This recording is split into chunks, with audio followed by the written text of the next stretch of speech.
Bem-vindos ao Centro de Estudos Tributários da Faculdade de Direito da Universidade Federal do Rio Grande do Sul. Nosso convidado de hoje é o professor Luiz Rosa, que desde já agradeço por ter aceito o convite na sua agenda direto da Alemanha, onde é professor. Solicito que a colega Melanie, coordenadora adjunta, leia o currículo e indique o tema que o nosso convidado apresentará.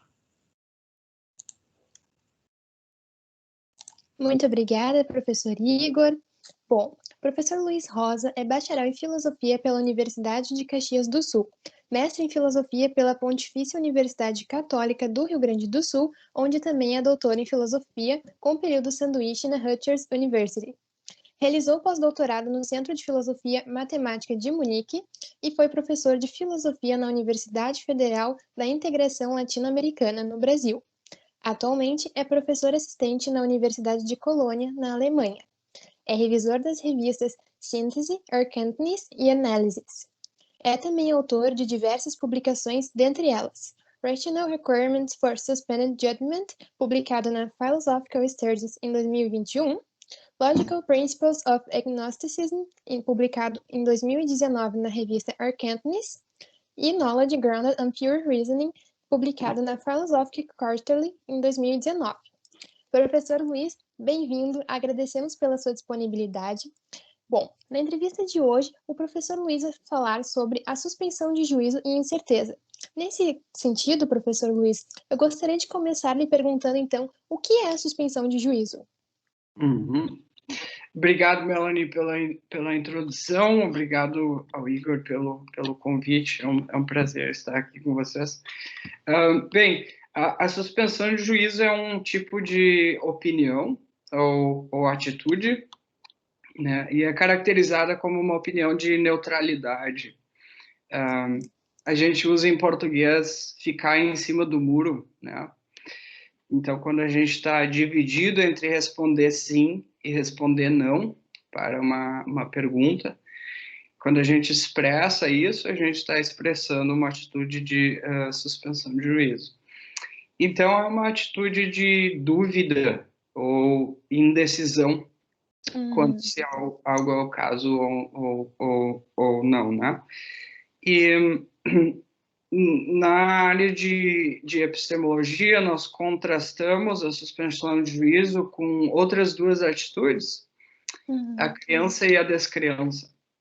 Então, crença ocorre quando nós tomamos algo como sendo o caso e representamos a realidade, o mundo, como sendo de um específico modo, né?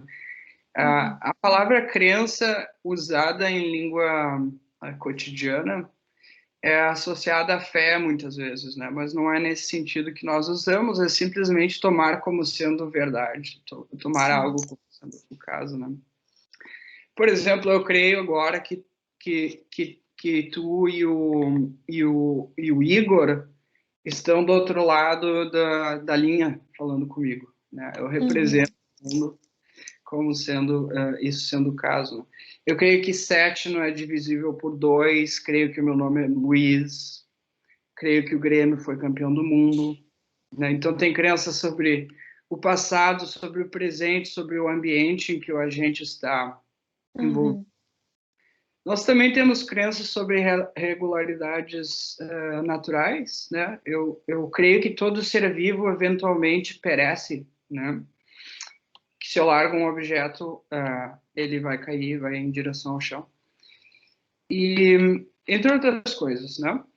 Eu tomo todas essas afirmações que eu acabei de mencionar como sendo o caso. É isso que significa dizer que eu creio nessas afirmações, né? Perfeito. Então, essa é a crença, né? A descrença é tomar algo como sendo falso. Então, a crença, tu tomas algo como verdadeiro, a descrença, algo como sendo falso. Eu também descreio muitas coisas, ou as tomo como sendo falsas.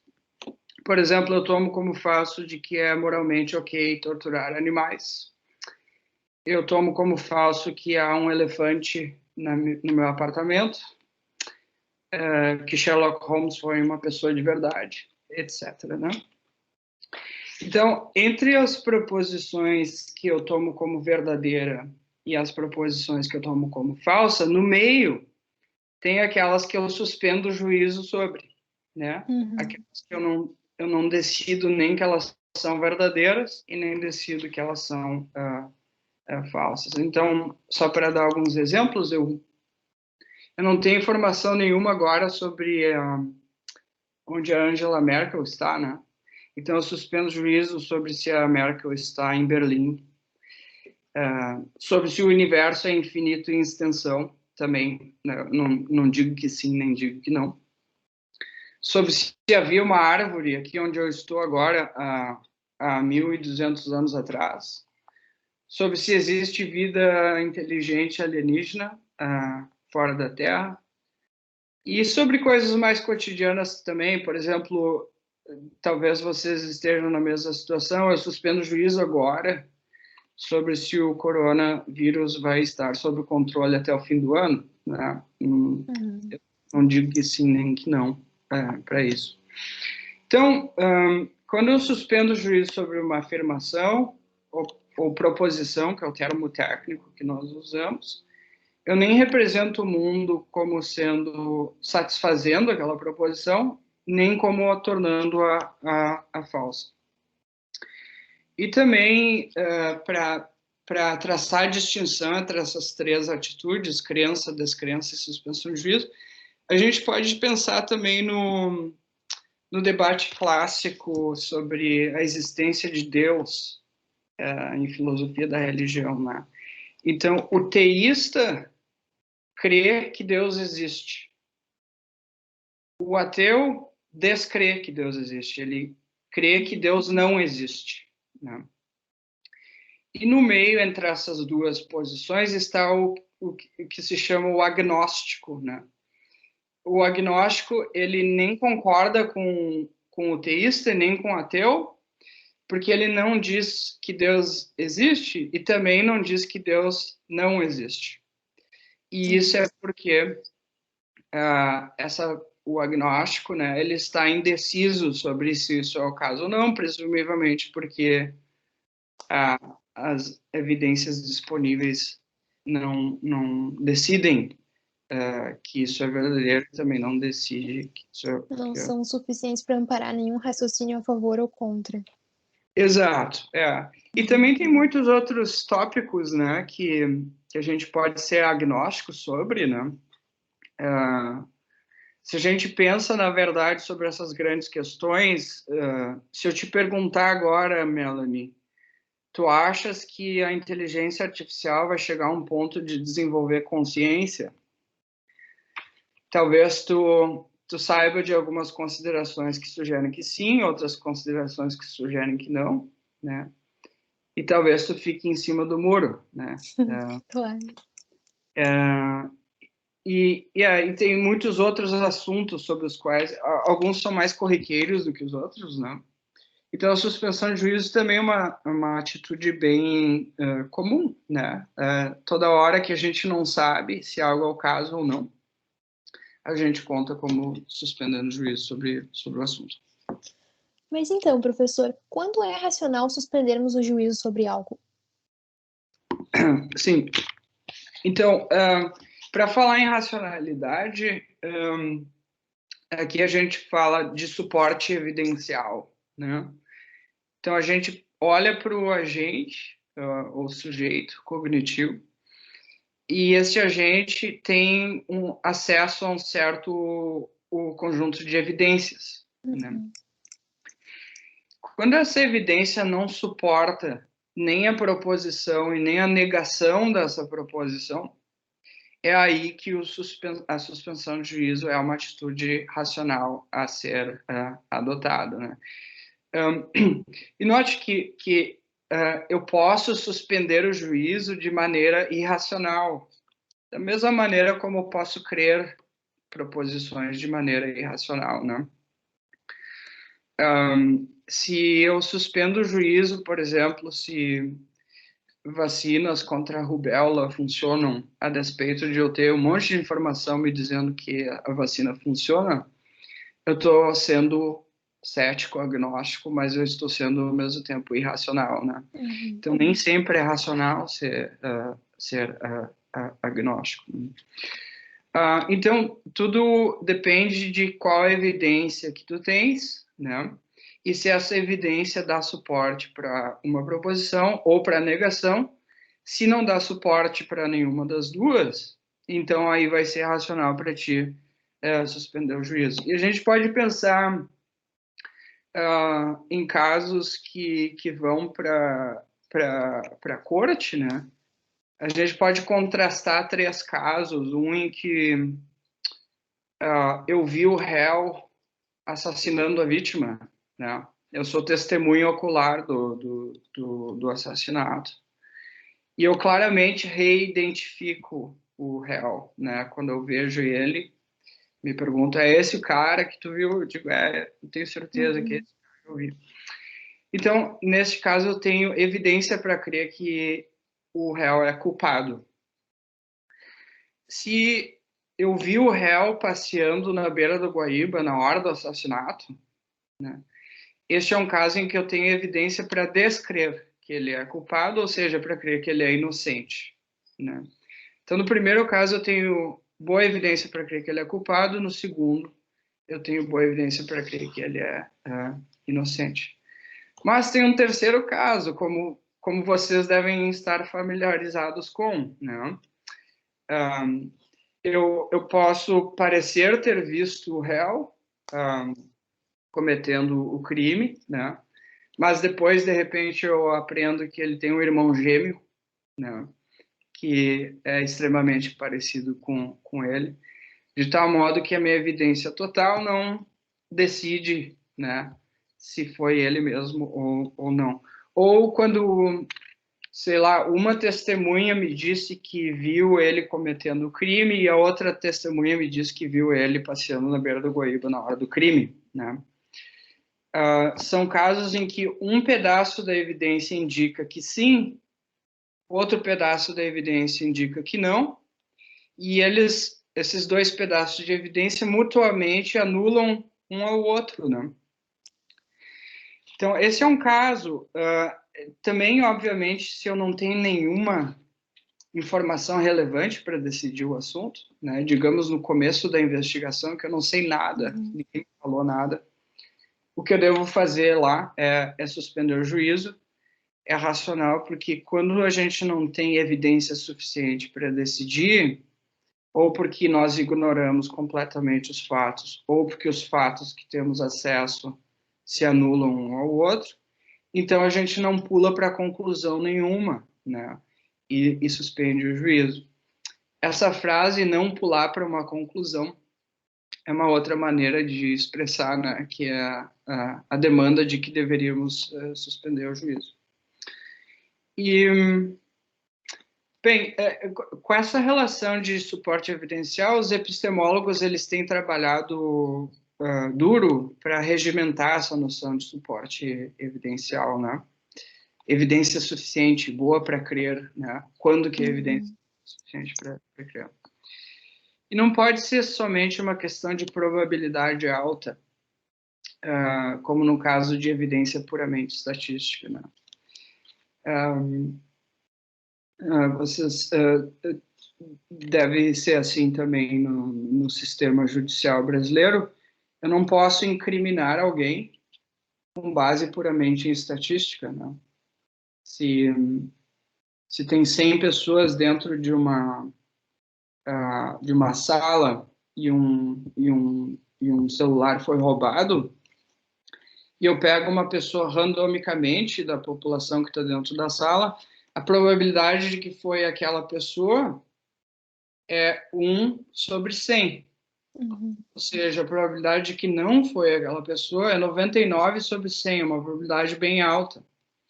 Mas eu não pego e digo, tá, pode ir embora, não foi tu, né? Só porque a probabilidade é alta de que não foi aquela pessoa. Então, muitos epistemólogos pensam, inclusive, para mencionar alguns nomes, Lara Bushak e Martin Smith, que uma conexão adicional entre a evidência e a proposição é necessária para ver suporte, né? Não somente a probabilidade alta. Algo como, não facilmente o sujeito teria a evidência que tem se a proposição fosse falsa, né? Por exemplo, agora, não facilmente eu teria essas impressões sensórias que eu estou tendo agora, de te ver na tela, se tu não estivesses do outro lado da linha, né, conectando e falando comigo. Ou que a proposição é parte da melhor explicação de por que eu possuo a evidência. Então, só para resumir, em casos de suporte meramente estatístico, sem essas outras conexões, é sugerido que é racional suspender o juízo, ou pelo menos permitido fazer isso. Né? As pessoas falam muito em loteria, né? A loteria tem 10 mil bilhetes. A chance de que o meu bilhete seja o vencedor é 1 sobre 10 mil, digamos, é uma chance bem baixa, né? Mas eu não creio já que ele é o perdedor, caso contrário, eu não iria lá na loteria gastar um pouco Nem de... apostaria. Exato, né? Então, o que eu faço, na verdade, eu suspendo o juízo sobre se o bilhete vai perder e eu espero pelo melhor, né? Perfeito, isso ilustra muito bem. E no campo da prática, ou no que diz respeito às decisões que fazemos, qual seria a influência da incerteza, professor Luiz? Bom, vai ter um perfil bastante claro, né, que a incerteza, a suspensão, a indecisão desempenha na tomada de decisão, né? Então, se a gente pensar em condicionais, né, se eu fizer isso, tal e tal coisa vai acontecer. Se eu suspendo o juízo sobre esse condicional e eu quero que essa coisa aconteça, mas tem um custo em fazer aquilo que eu vou fazer, vai servir para refrear uma decisão precipitada. Então, a suspensão de juízo, ela coloca um freio em ação errática, digamos assim, né? Então, por exemplo, assim, supõe que tu queres viajar, supõe que tu queres vir para a Alemanha, mas tu não sabe se é o caso que, se tu comprar o bilhete, tu vai poder viajar, digamos, por causa das medidas, né, contra o corona. Então, tu suspende o juízo sobre esse condicional. Se eu comprar o bilhete, eu vou conseguir viajar, né? E é claro, tu sabe que o bilhete custa dinheiro e supõe que não vai ter nenhum reembolso da companhia aérea, né? Então, dependendo de muitas outras variáveis, né, quão importante é aquela quantia de dinheiro para ti, né, o tempo que tu vai investir nisso, que tu podia estar fazendo outra coisa, tu vai ou não vai comprar esse bilhete, dependendo dos pesos entre essas considerações que tu tens, né? Se tu tá tentando guardar dinheiro, provavelmente não é uma boa ideia, né? Porque a passagem vai ser cara. Então, tu vai ou não vai dependendo desses fatores. Qual que é o ponto? O ponto é o seguinte, supõe que tu crê nesse condicional. Isso é, tu crê que se tu comprares o bilhete, tu vai conseguir viajar. Contrastar, né, com esse caso. Então, alguma daquelas considerações que eu estava mencionando anteriormente, pesar uma coisa contra a outra, vai desempenhar um papel bem menos importante, porque tu sabes, né, ou tu toma a ti mesmo como sabendo que, sim, se eu comprar o bilhete, eu vou conseguir ir para lá, né? Mesma coisa quando tu crê que o condicional é falso, porque quando tu crê que o condicional é falso, tu pensa assim, olha, mesmo que eu compre o bilhete, eu não vou conseguir viajar. Daí é óbvio que tu não vai comprar o bilhete, né? Então, de modo geral, se a suspensão de juízo sobre se algo vai acontecer, como resultado tua, é de tal modo que se tu tentar agir daquele modo vai ter um custo, né? a suspensão de juízo vai refrear a tua atuação. E se tu suspendes o juízo sobre se algo por si só vai acontecer, e maximizar os teus fins depende daquilo acontecer, tu vai agir para tentar fazer aquilo acontecer, né? Então, sei lá, só para dar um exemplo, supõe que tu mandou um e-mail para o Igor tá dependendo de uma resposta do Igor para montar uma banca, e por alguma razão o Igor não respondeu ainda, né? E tu sabe que ele responder é necessário para tu montar a banca, né? Se tu suspende o juízo sobre se isso vai eventualmente acontecer ou não, o que tu vai fazer, tu vai cutucar o Igor, vai mandar um WhatsApp, uma mensagem para ele, ou vai mandar um outro e-mail para ele, né? Tu vai tentar agir para fazer aquilo acontecer. Então, no campo da prática, a suspensão de juízo faz é incomodar. Ela nos exige fazer algo a respeito ou pesar variáveis que nós não teríamos que pesar se a gente tivesse uma opinião formada sobre o assunto, né? Bom, é isso, eu já praticamente respondeu a pergunta que eu iria fazer, que seria que tipo de ação é requerida quando nós não temos uma resposta a uma pergunta importante, né? Então, nós somos instados a agir. Isso. Tem a incitação a agir para promover resultados que o agente racional quer obter, mas também tu podes pensar assim, eu quero sair do estado de incerteza, né? Eu quero fazer a transição de um estado cognitivo que não responde à pergunta, né, para um estado cognitivo que responde à pergunta, né? E aí o que tu vai fazer tem duas coisas que tu pode fazer, na verdade, né? Uma é coletar mais evidência, né? Que é o que a gente faz. No caso anterior, né, da acusação, é isso que se faz no sistema legal, né? A gente precisa da evidência para decidir se o réu é culpado ou não. Não dá para usar, sei lá, intuição, alguma coisa assim. A gente tem que pegar e coletar mais evidência, encontrar as digitais da pessoa, etc., né? Realizar toda uma investigação.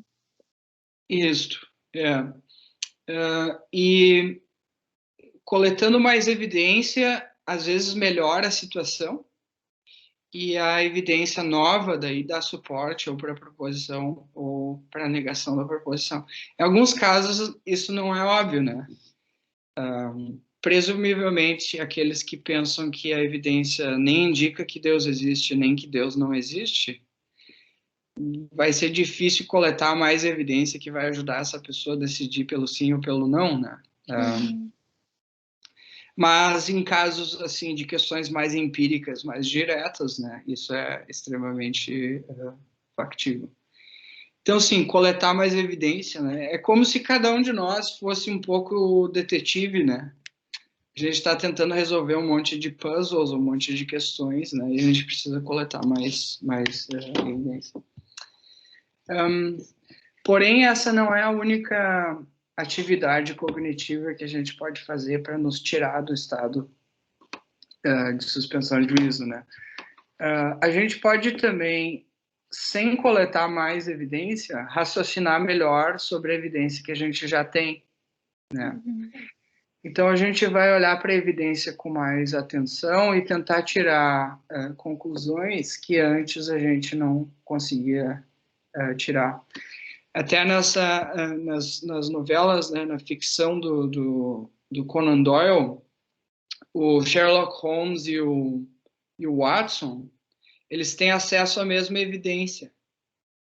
Mas o Sherlock Holmes ele é um pouco mais ágil em tirar conclusões a partir da evidência, né?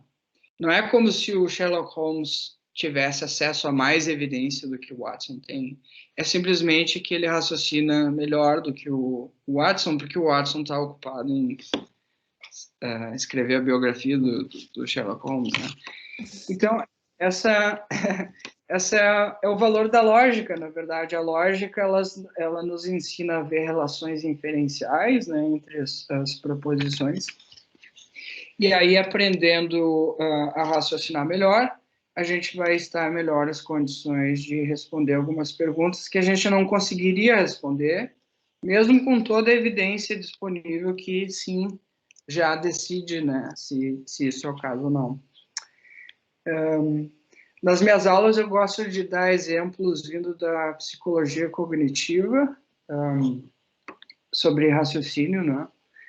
Tem vários exemplos lá que eles tratam em que o sujeito já tem toda a informação que precisa para resolver a questão, mas por causa de certas limitações de raciocínio, a gente não consegue enxergar que a conclusão se segue, né?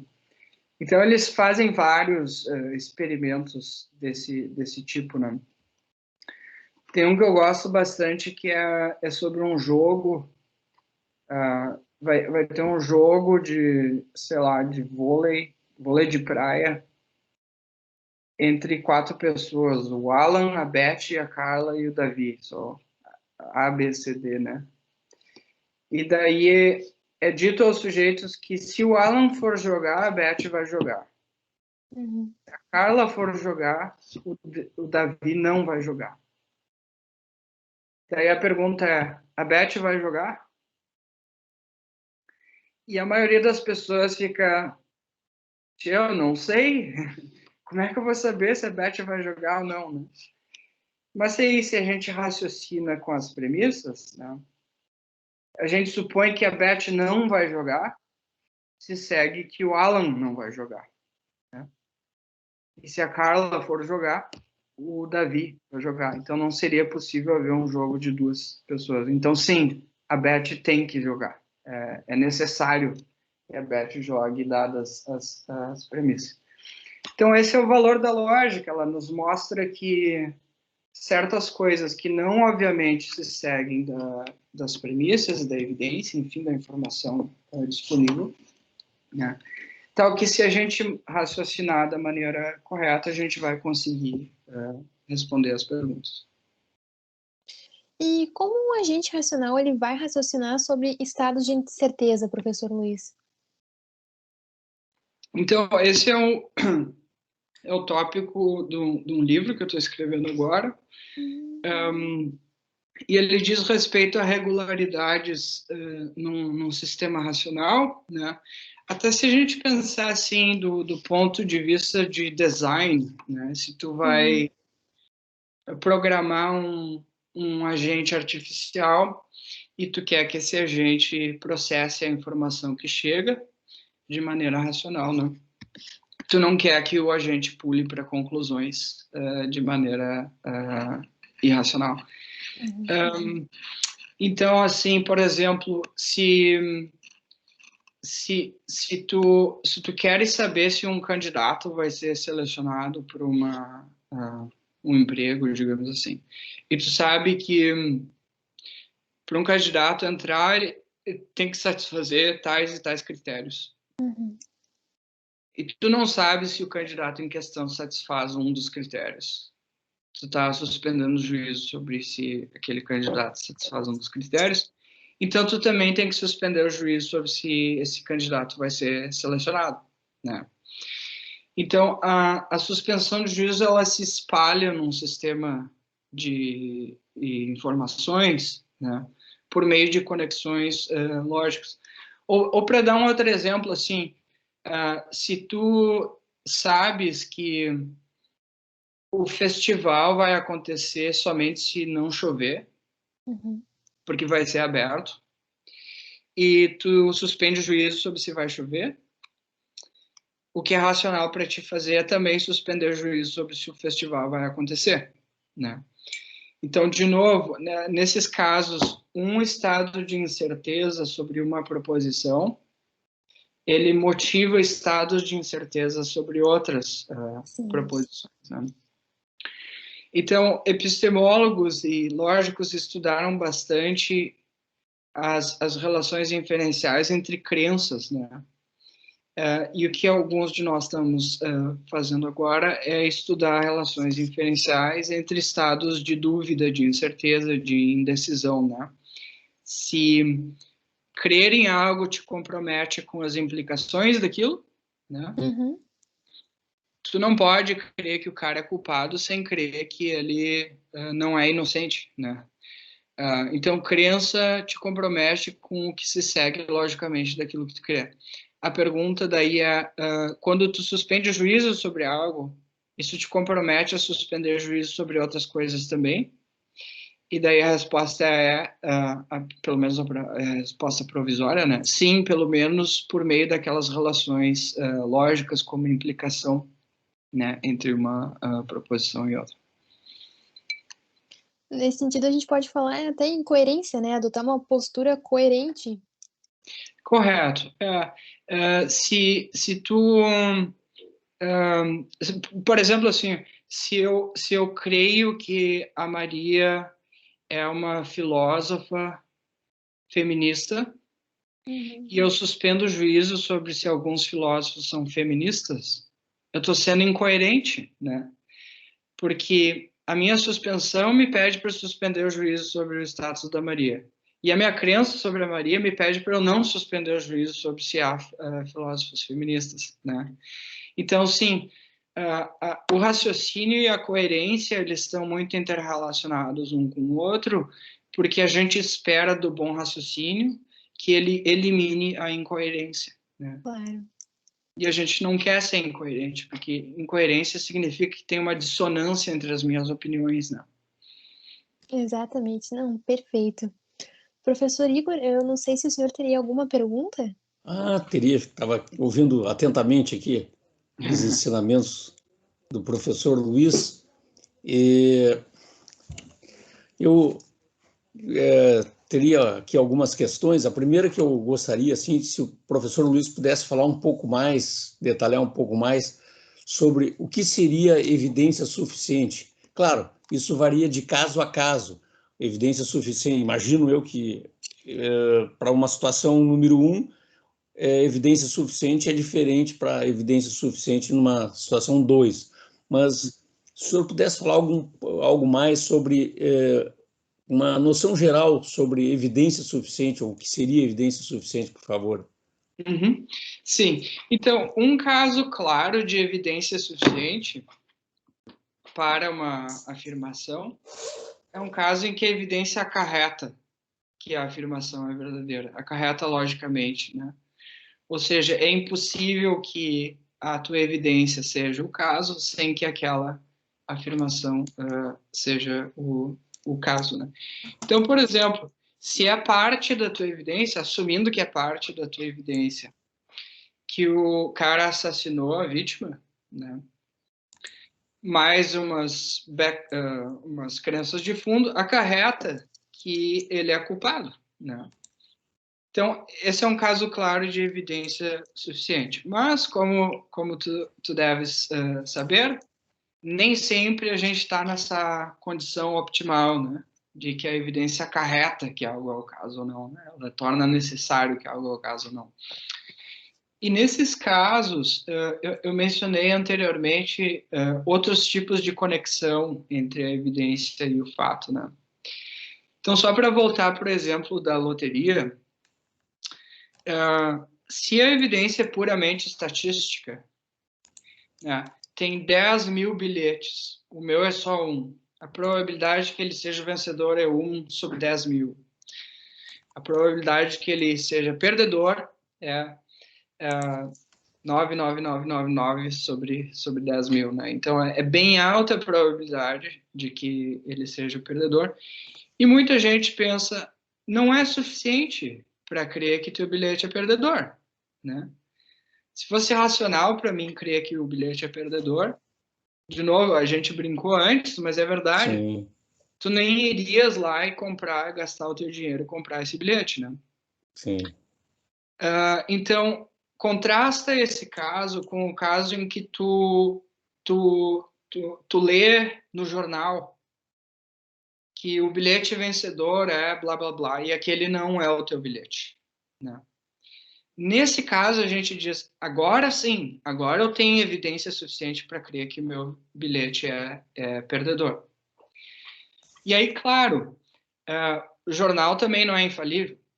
O jornal comete erro de impressão, né? Pessoas são responsáveis por editar o jornal. Pessoas Sim. cometem, né? Não acarreta de novo que o teu bilhete é perdedor. Mas, e aí que está o detalhe importante, né? Se essa condição for satisfeita, a saber, não facilmente você estaria lendo aquilo no jornal se o teu bilhete não fosse perdedor. Se esse condicional é satisfeito, é um condicional subjuntivo que a gente chama, né? Sim. Se essa condição é satisfeita, então existe uma conexão entre o fato de que tu possui a evidência que tu tens, né? E a tua crença ser verdadeira. Então, uma coisa está conectada com a outra, né? Sim. O fato de que tu tens a evidência que tu tens, esse fato não facilmente obteria se o teu bilhete fosse o bilhete vencedor, né? Porque se o teu bilhete fosse o bilhete vencedor, né? No jornal estaria o número do teu bilhete, não aquele número totalmente estranho lá que não é o teu, né? Quem sabe, nesse caso da loteria, seria prudente uma busca de uma segunda evidência, um segundo jornal, antes de eu rasgar o bilhete. Se houver um match longo entre os números do teu bilhete e aquele do jornal, porque também não seria um erro extremamente crasso, né?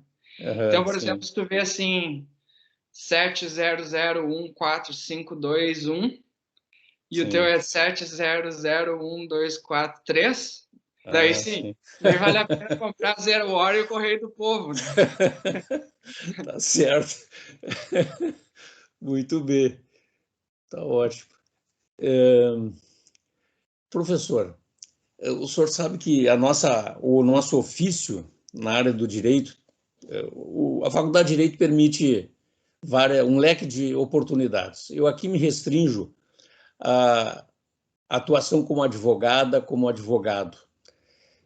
Nós usamos a expressão jurista, de um modo geral, como sinônimo de cientista do direito, né? Ainda que isso não seja unânime, não seja pacífico, e outros pensem de outro modo, mas vamos fazer um acordo semântico entre nós aqui e vamos reservar, então, a palavra advogado ou advogado, que é aquele que advoga, patrocina interesses, e jurista, um outro papel, que seria o cientista do direito. E esses dois papéis, de advogado ou advogado mais o de jurista, ele frequentemente é desempenhado pela mesma pessoa em momentos diferentes. Então, se um cliente me procura e eu avalio com base no meu conhecimento jurídico e chego à conclusão que a possibilidade, a probabilidade de êxito da demanda dele é razoável, eu aconselho ele a demandar. Se eu acredito que não é razoável, eu recomendo a não demandar. Ele pode procurar um outro advogado e outro colega entender de outra maneira. Bom, agora, se eu chego à conclusão de que a demanda é razoável, portanto, há uma probabilidade de êxito, é claro que eu vou partir, portanto, de apresentar para o juiz as minhas certezas. Agora, num outro momento, eu exerço um outro papel, que é escrever um artigo científico. E aí, então, nesse artigo científico, eu vou atuar como jurista, como cientista do direito. E aí, então, eu posso ter crenças, descrenças ou até suspender o juízo, né? Portanto, eu quero lhe dizer assim que muitas vezes até nada impede, do ponto de vista lógico, de conceber uma hipótese de que a mesma pessoa, como advogado, tem certeza, mas como jurista suspende o juízo. Ou até muitas vezes pode até descrer, quem sabe, né? Eu aqui me refiro a uma situação, essa hipotética, em que o profissional está advogando interesses porque sabe que a jurisprudência é favorável e, de fato, o cliente vai ter êxito, porém ele vai e escreve um artigo dizendo, olha, entendendo exatamente o contrário do que ele sustentou e que o tribunal acolheu. ele vai manifestar o entendimento dele como cientista agora, dizendo que ele não acredita naquela conclusão, né? Então, esses papéis me parece que são perfeitamente conciliáveis, porque são papéis distintos. Isso eu lhe coloco nem é como uma pergunta, mas como uma colocação de, digamos assim, para o senhor já tem uma noção, naturalmente, desses papéis, mas eu lhe digo assim, em termos de até o nosso público que assiste esse vídeo, para a gente ter presente que são papéis distintos e não são conflitantes, digamos assim, né? O que lhe parece isso? Sim.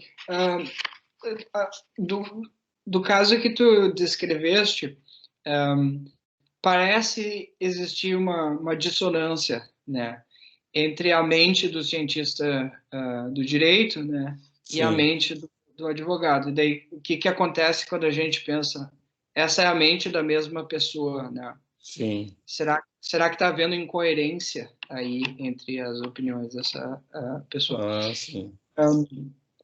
Então, aí vai depender de razão prática também, né? Não só razão epistêmica ou racionalidade epistêmica, mas também racionalidade prática, porque a parte que é estudada sobre racionalidade epistêmica, ela coloca entre parênteses expressões práticas que existem para a gente formar uma opinião, né? Sim. Inclusive, pensa no próprio júri, né? O júri tem que decidir. Eu duvido, olha, tu vai perguntar para as pessoas que são parte do júri, né? Pô, tu tem certeza que isso aí é o caso? Eu acho que muitos deles vão estar em dúvida, eles têm que responder sim ou não, não é? Sim, sim. Então, é uma pressão prática da maneira como funciona a sociedade, em que a pessoa não tem uma opção. A vida tem que continuar, uma decisão tem que ser tomada, né? Certo. Tem um monte de pressão vindo de tudo que é lado. E aí, claro, a gente foi adaptado, né, para lidar com essas pressões de uma maneira que não é perfeita, né? Sim. Mas razoavelmente funcional e adaptativa, né? Então, na vida prática, com todas as suas pressões, muitas vezes a gente não suspende juízo, né? O que não quer dizer que a gente está fazendo isso de maneira idealmente racional, né? Exatamente porque a nossa única preocupação não é só responder bem à evidência. Sim. A gente tem a preocupação de fazer as coisas andarem, né? De se adaptar, fazer as coisas funcionarem. Então, essa é uma consideração que eu teria a dizer. Então, talvez o advogado, né, tu está lá enquanto jurista escrevendo um artigo sobre como avaliar um tipo de caso específico. Certo. Né, no teu exemplo. Né? Uhum. E lá tu diz, olha, idealmente, nesse tipo de caso específico, o advogado vai julgar como razoável se tais e tais condições forem satisfeitas, e como não razoável se tais e tais condições forem satisfeitas. Isso é o jurista, né? Certo. Ditando o que seriam, assim, regras de bom procedimento para as pessoas que praticam a lei, né? Certo. Ou mesmo sobre quais leis que nós deveríamos estar observando e implementando, né? Sim. Agora, quando ele sai do laboratório ou da sala, ou seja lá o que for onde ele faz esse trabalho, ou da aula da universidade, certo, vai para o seu escritório, chega lá o cliente. A lei é do jeito que é. sim, Eu não posso ir lá agora querer vou mudar o Código Penal aqui agora, né? E tem a jurisprudência já está estabelecida. Eu posso tentar fazer esforço para modificar isso no futuro, mas eu não vou fazer isso aqui em 24 horas, né? certo. Então, naquele momento, eu tenho que responder essas pressões práticas, e aí, se eu tiver um pouco mais provável que seja razoável o caso, vou aceitar, né? Sim. Esse pouquinho mais provável ali já vai poder ser suficiente para tu decidir que sim, né? E daí talvez tu já comece a crer que sim, que vai, né? Que é razoável. E isso, inclusive, pode te ajudar na tua própria prática. Então, essas duas coisas, elas se descolam uma da outra de uma maneira mais ou menos natural, de ser esperado. Eu acho que não tem um problema específico do direito. Certo. Aqui acontece com nós também, né? Eu ensino lógica, né? Sim. Me bota na vida prática, né? Eu cometo falácias de raciocínio também, né? Sim, entendi. Só que a gente espera que com o passar do tempo, com a evolução da ciência, passos que a gente vai fazendo, que as coisas vão gradativamente melhorando e se aproximando dos ideais que a gente constrói no raciocínio puramente teórico, né? Entendi. Não, perfeito, excelente. Uma outra questão que me chamou a atenção, o senhor citando o Sherlock Holmes, que acredito que, se não todos, a maioria ou muita gente gosta, inclusive eu, é, é, enfim, filmes, livros do Conan Doyle. E só para aproveitar o ensejo e a propósito desse vídeo, como esclarecimento, muitas pessoas acreditam que o raciocínio do Sherlock Holmes é uma dedução. E, aliás, em alguns filmes até me parece que aparece a palavra dedução, quando na verdade não é dedução, seria inferência, melhor explicação ou algo parecido, né? O senhor poderia, em algumas palavras, falar sobre isso? Sim. Na linguagem cotidiana, a gente usa o verbo deduzir, né? Sim, Para referir ao que a gente refere quando usa inferir certo. no contexto de investigação epistemológica. E também em psicologia cognitiva eles usam também esse termo, né? Então, ele deduziu que a pessoa é inocente, né? Sim, Basicamente, se for transformar para uma linguagem regimentada em que a gente distingue entre inferência dedutiva e inferência não dedutiva, certo, a gente diria simplesmente ele inferiu que certo. a pessoa é o culpado, né? E aí, nesse contexto, a gente vai dizer que deduziu quando fez um processo em que toma as premissas como garantindo a verdade da conclusão, né? Certo. Que no caso, como tu falaste, né? O Sherlock Holmes ele é bem confiante das conclusões que ele chega, Sim, mas a maioria delas ele não deduz nesse sentido técnico, ele infere certo. Uhum. Então, claro, a gente tem palavras que a mesma palavra tipo usada em linguagem cotidiana em áreas de investigação técnica, que é comum, né? Isso acontece na Sim, física, na biologia, tem sentidos diferentes, né? perfeito. E aproveitando o ensejo, se o senhor pudesse, em breves considerações, fazer uma distinção entre dedução e indução, eu digo porque é muito também presente no senso comum de que dedução parte do geral ao particular e indução do particular para o geral. Mas parece que não é bem assim sempre, né? Não, muitas vezes dedução parte do geral para o particular.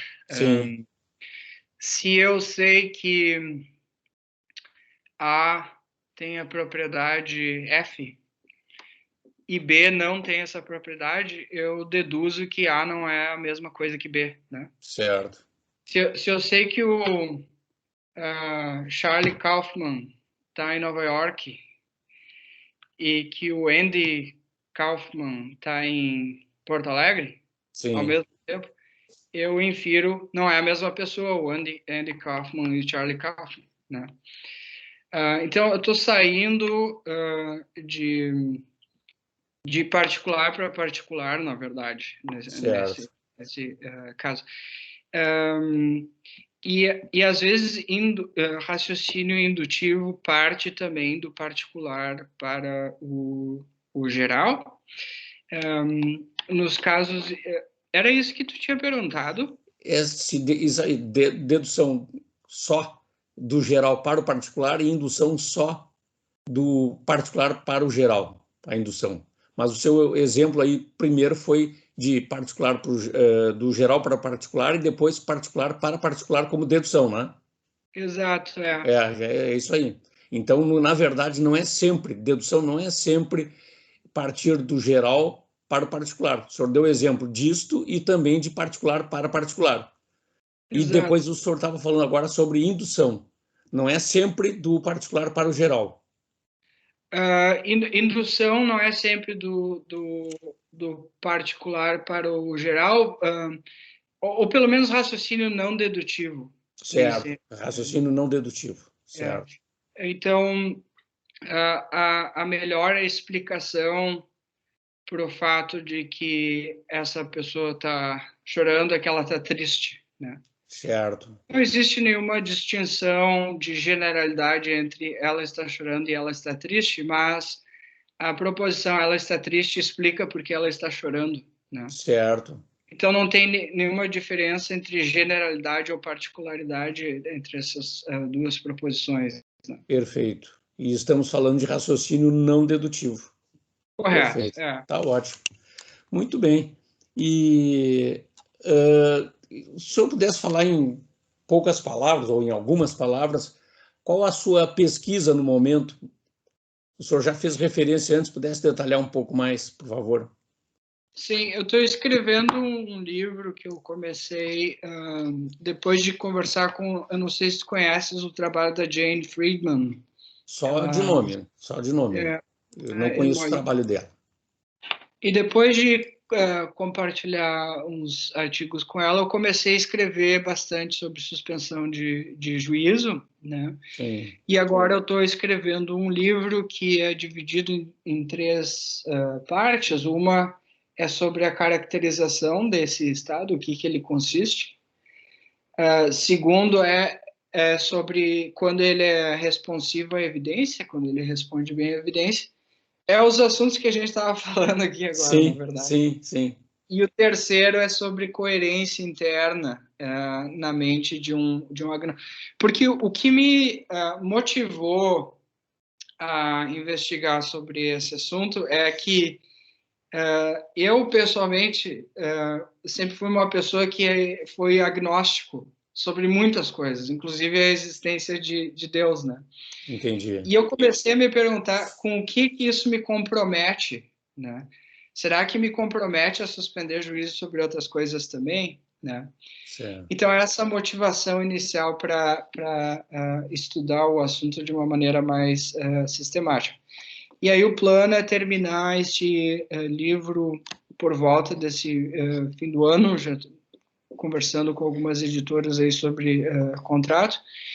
E no meio disso tudo, né, eu estou trabalhando em dois artigos. Um é sobre semântica formal de proposições de segunda ordem, né, que isso também atravessa em vários assuntos da epistemologia contemporânea, inclusive sobre quando a gente tem crenças acerca do que a evidência dá suporte, né?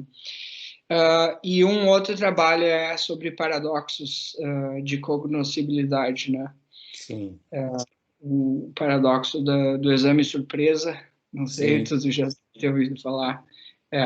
Então são esses os assuntos que eu estou tratando ultimamente. Não, E maravilha. também, eu também tenho um plano mais ambicioso para o futuro, que interage com a inteligência artificial um pouco mais forte, né? Eu vim postergando isso desde o começo, né? Mas em algum ponto eu vou começar a escrever mais sobre isso também. Eu me lembro, inclusive, da sua passagem na época da PUC, particularmente no Instituto do Cérebro, né? Exatamente. Até faleceu o doutor Ivan Esquerdo, né? Poxa Recentemente, agora na pandemia, uma grande perda. E por último, se o senhor pudesse falar algumas palavras sobre como é viver na sua cidade, enfim, a sua experiência na universidade. Uhum.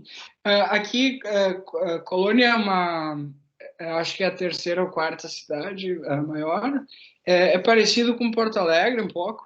Inclusive, que saudade da nossa querida Porto Alegre. Mas é uma cidade bem diversa, né? Tem pessoas de todo lugar do mundo aqui. A universidade é a universidade do estado, né? É uma universidade bem grande. Eu trabalho num centro que também tem pessoas do mundo todo, não são só pessoal daqui, é chamado Concept, e o chair é o Sven Bernecker, né? É um centro fundado pela Alexander von Humboldt. E a gente tem seminários semanalmente, a gente promove bastante eventos aqui. Então, é uma vida bem ativa, uma vida acadêmica bem ativa que eu mantenho aqui, né?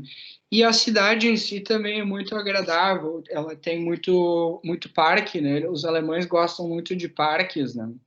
Então, aqui tu pode atravessar a cidade por meio dos parques, porque tem um parque conectando ao outro, passando pela... E tem o Reno também, né? O Rio Reno, que é um grande rio, e é uma das principais fontes da economia inicial aqui. Muito bem, maravilha. Professor Luiz, foi um prazer muito grande ouvir as suas lições e eu lhe passo a palavra para as considerações finais. Tá bom, muito obrigado pelo convite, Igor, foi um prazer conversar contigo, muito obrigado, Melanie, pelas questões interessantes que tu colocaste, e parabéns pelo canal, eu fiquei muito surpreso de ver, um ótimo trabalho que vocês estão fazendo aí, espero que continue. Muito obrigado, professor Luiz Rosa, muito obrigado, Melanie, coordenadora adjunta, pela ajuda, um abraço a todos. Obrigada e abraço.